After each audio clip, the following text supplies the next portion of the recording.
আসসালামু আলাইকুম দর্শক। প্রতি মুহূর্তে দেশের মানুষের মুখে মুখে নানান ধরনের গুঞ্জন, নানান ধরনের গুজবও উঠছে। কি হতে যাচ্ছে, কি হচ্ছে, দেশে কি ঘটতে যাচ্ছে, সেনাবাহিনী কি করবে, সেনাবাহিনীর কি করা উচিত। আমি দুটি ছোট্ট ঘটনাকে কেন্দ্র করে একটু সহজ ব্যাখ্যা করার চেষ্টা করি। আপনারা হয়তো অনেকেই খেয়াল করেছেন, 2 দিন আগে আন্তঃবাহিনীর জনসংযোগ পরিদপ্তর আইএসপিআর থেকে আইএসপিআরে নির্মিত একটি ডকুমেন্টারি দেশের সবকটি স্যাটেলাইট চ্যানেল, বিটিভি এবং প্রত্যেকের ইউটিউব চ্যানেলে এটি আপলোড করা হয়েছে এবং প্রচার করা হয়েছে। একই সঙ্গে শনিবার আইএসপিআরেরই একটি বিজ্ঞপ্তি সব গণমাধ্যমেই প্রকাশ হয়েছে। তা হচ্ছে ক্যান্টনমেন্ট এলাকা সংলগ্ন যে এলাকাগুলো রয়েছে সেগুলোতে সভা সমাবেশের উপরে নিষেধাজ্ঞা জারি করার কথা বলা হয়েছে। দুটি বিষয় আমার কাছে বেশ তাৎপর্যপূর্ণ।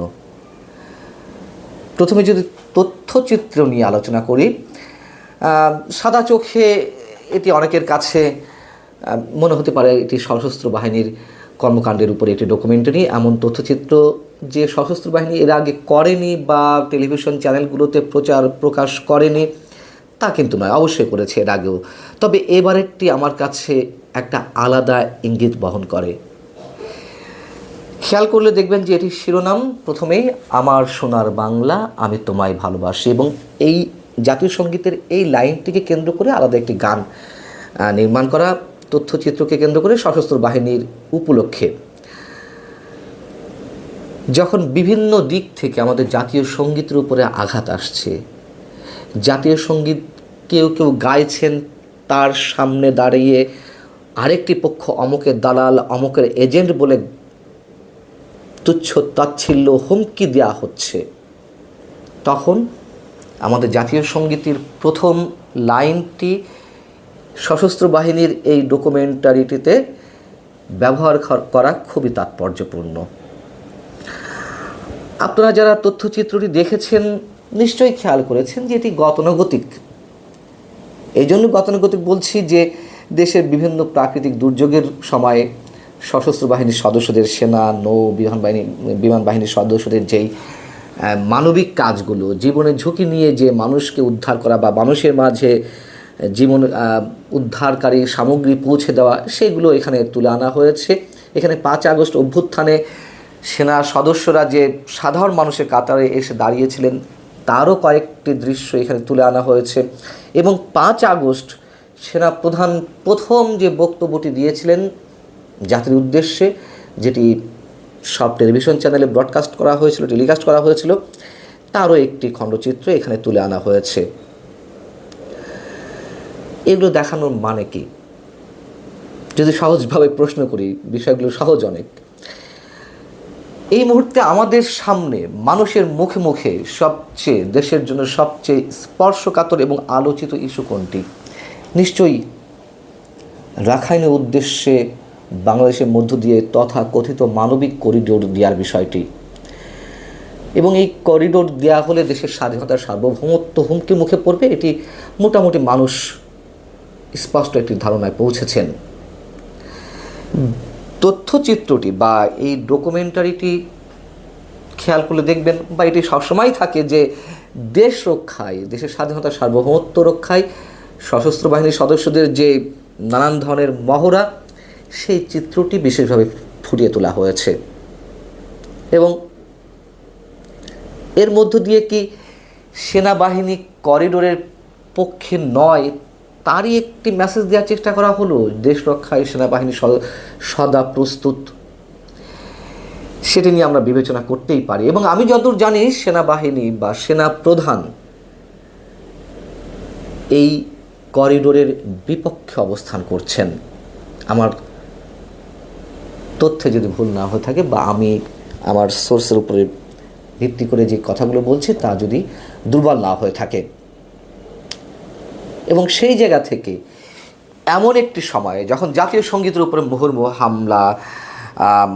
হামলা করার মতন যে পরিবেশ, করিডোর নিয়ে যেই পরিস্থিতি, মানুষের মধ্যে একটা উদ্বেগ, উৎকণ্ঠা, সবার উদ্দেশ্যে কি সেনাবাহিনী খুব নীরবে একটি বার্তা দেওয়ার চেষ্টা করল না এর মধ্য দিয়ে? দেখুন, সেনাবাহিনী নিয়ে অনেক মানুষের অনেক ধরনের অভিযোগ রয়েছে এবং সেসব অভিযোগের ভিত্তিও যে নেই তা কিন্তু নয়। সেনাপ্রধানকে দুই পক্ষই শত্রু মনে করছেন। আওয়ামী লীগের নেতা কর্মী সমর্থকদের একটি বিশাল অংশ, পাশাপাশি সরকারের একটি অংশ সেনাপ্রধানকে বিশ্বাস করতে পারছেন না, সে কথা আমি বরাবর বলে আসছি। যদি ছোট্ট একটা উদাহরণ দিই, আওয়ামী লীগ সরকারের সময় সেই সরকারের নানান ধরনের ত্রুটি, বিচ্যুতি, অপরাধ, অপকর্মের বিরুদ্ধে কথা বলতে গিয়ে সেনাবাহিনীর গোয়েন্দা বিভাগ ডিজিএফআই আমার ব্যক্তিগত জীবনেও অনেক ধরনের সমস্যা সৃষ্টি করেছে, আমার পেশাগত জীবনে অনেক ধরনের বাধার সৃষ্টি করেছে, সমস্যার সৃষ্টি করেছে।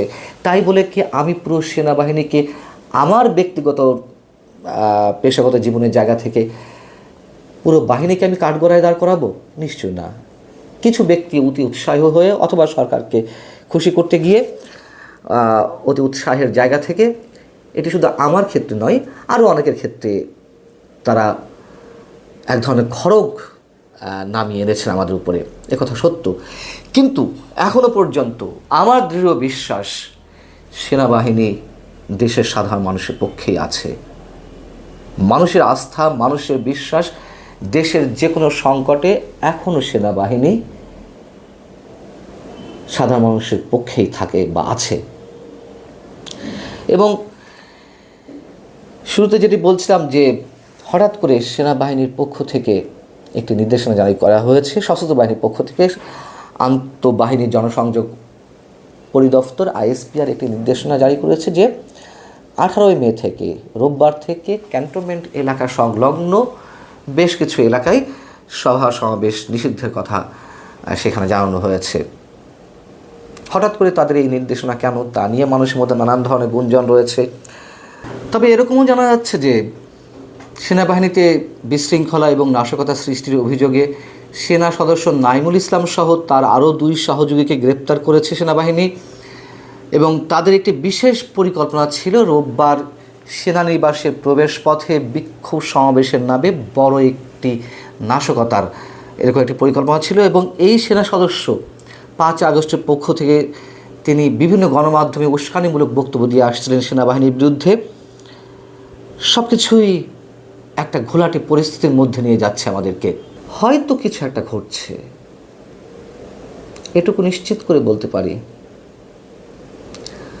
হয় আমাদের সামনে খুব ভালো একটা সময় অপেক্ষা করছে, নচেত ভয়ঙ্কর একটা দীর্ঘ সময় আমাদের জন্য অপেক্ষা করছে। এর মাঝামাঝি কিছু নেই। নানান ধরনের যে গুঞ্জন গুজব, সেই জায়গার শেষ কখন হবে, কখন এর পরিসমাপ্তি ঘটবে, কত দিনে ঘটবে, আমরা নিশ্চিত করে বলতে পারি না হয়তো কেউই।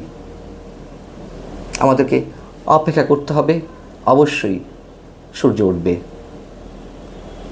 ভালো থাকুন সবাই, আল্লাহ হাফেজ।